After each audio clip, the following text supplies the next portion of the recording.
Hey guys, it is Tim here, and today's a quick video or review on the OG Black Ops 1 and Black Ops 2 ports coming to the PS4 and the PS5.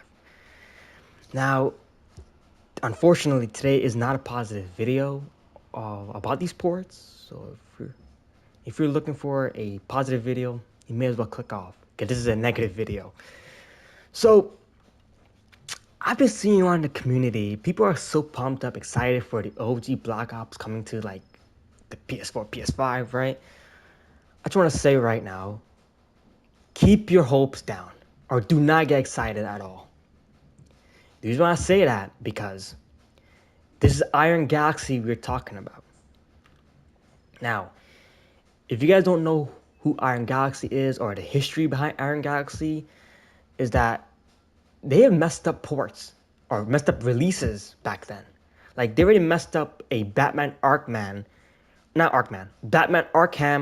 2015 port, a PC port, and they also messed up a PC release, which was The Last of Us Part 1. So that's number one red flag, is that this is Iron Galaxy we're talking about. This is not like it's a studio with good history. So I wouldn't get excited for that. Now, the next thing I want to talk about is just the pricing. Now, if you see on the screen, these are the prices for the game. That could be the game, right? It's not like confirmed, but this could be the release since they have updated the pricing for the PC and Xbox games. After they announced the PC port for the not PC port, that after they announced the Black Ops port to the PS4 and PS5. So if it's $40, like $40 for the base game, $10 for DLCs, then that's not good. Because the game is 14 to 16 years old. Why would they price it high, you know? But another thing that came in my head was that the reason why this could be like $80 per game is because that Activision wants to make up those like failed sales. Pause. Those are horrible sales on Black Ops 7, which is why they're trying to price it high. So that's not good. It's $80 per game, which the game is a decade and a half old. No, right? If you're willing to buy it, then you're part of the problem. So that's where we're at today. So we have the pricing for the PC, the pricing for the ports, and who's making them, right? Iron Galaxy is not even good at making ports. The pricing is not going to be great. Like, right? Who gonna be spending $80? Who's rich, you know? And also the cheating problem. Now y'all must say, how is cheating possible? It's different from the PS3 servers. Why is what am I talking about, right? This is a PS4 version, not a PS3 version. The thing is, you are right, but the thing is though, PS4 and PS5 can still be cheated. Now take a look at this. Take a look at this. A big selling point of this port is the separate servers from the PS3 and the Xbox 360 versions. Now obviously, they're both different consoles, right? Different servers. However, the PS3 servers are hacked within the COD TV. However, a lot of people don't understand why those games were infected in the first place. So I'll do a quick recap. So, okay, the PS3 was hacked by GeoHot through the other OS feature, which eventually led to the system's encryption keys being leaked. Afterward, DEXCFWs like rebugs started appearing, and with the ability to spoof console IDs, it led to many PS3 games being overrun by cheaters. This hasn't happened on the PS4 because the encryption keys have never been leaked. That means only jailbreakable PS4s are running exploits on specific firmware versions.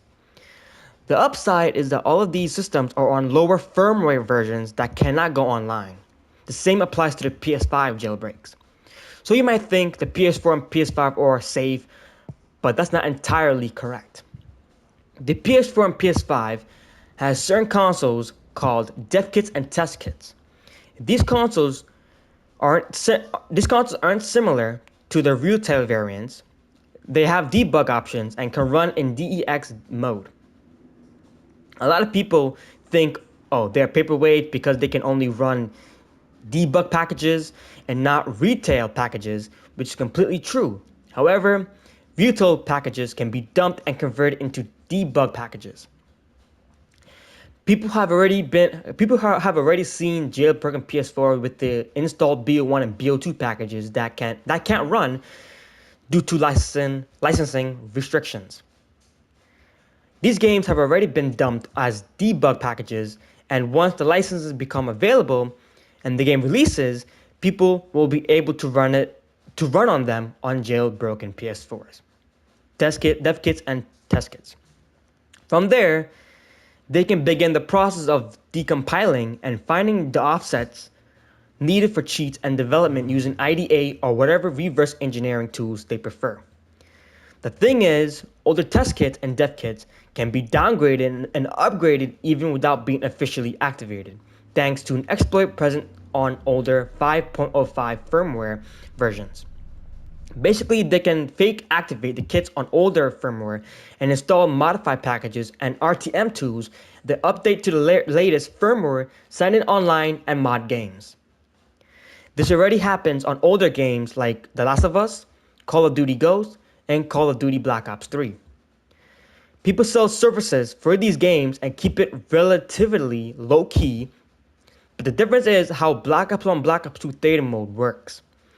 These cheats can spread almost like a virus. All it takes is one dev kit or test kit to spread an infection online.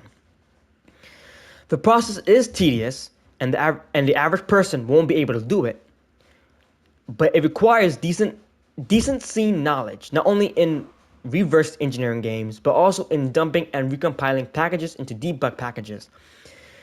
It also requires access to expensive dev kits or test kits that can cost around 1.5K. But they're essentially one-time use only systems because if they get banned, they can't spoof console IDs as easily as the previous generation. It's also very easily detectable. GTA 5 on PS4 and other modern Call of Duty games can detect this effortlessly. Usually through memory modifications, most developers can't really develop effective bypasses because of how the console architecture works, making it nearly impossible to completely hide. Which I'm just pointing this out because I own 2 PS4 dev kits and 1 PS5 test kit. I have developed Homebrew for the scene and used to develop for the PS3 as well. Seeing them potentially mess up on an excellent game due to a lack of awareness is absurd. Sony simply needs to block dev kits and test kits from being able to access retail online services. Now I get it. They are rare, but as you said, one dev kit or test kit, the whole experience is completely ruined. So, how many issues are we going to be facing? We already got $80 price, if it's true. We got cheating that can easily happen. No improvements or added content. So you're basically playing a game that's like came out 14 to 16 years ago. Yeah, I get it. Modern PlayStation does not have the cards, but at this rate, if you're gonna spend potentially $160 on both of those games, you may as well just get a PC. Save it for a PC because it just would not be a point. Well, that's just my rant for this video. About these ports, and like I said, I'm a huge fan of these old games. I love Black Ops 1 and Black Ops 2. But if I see a scam, I gotta tell about the scam, right? This is not me trying to hate. I'm trying to point out the scam, right? Because it could be $80 per game. And the game is a decade old. Like the game is like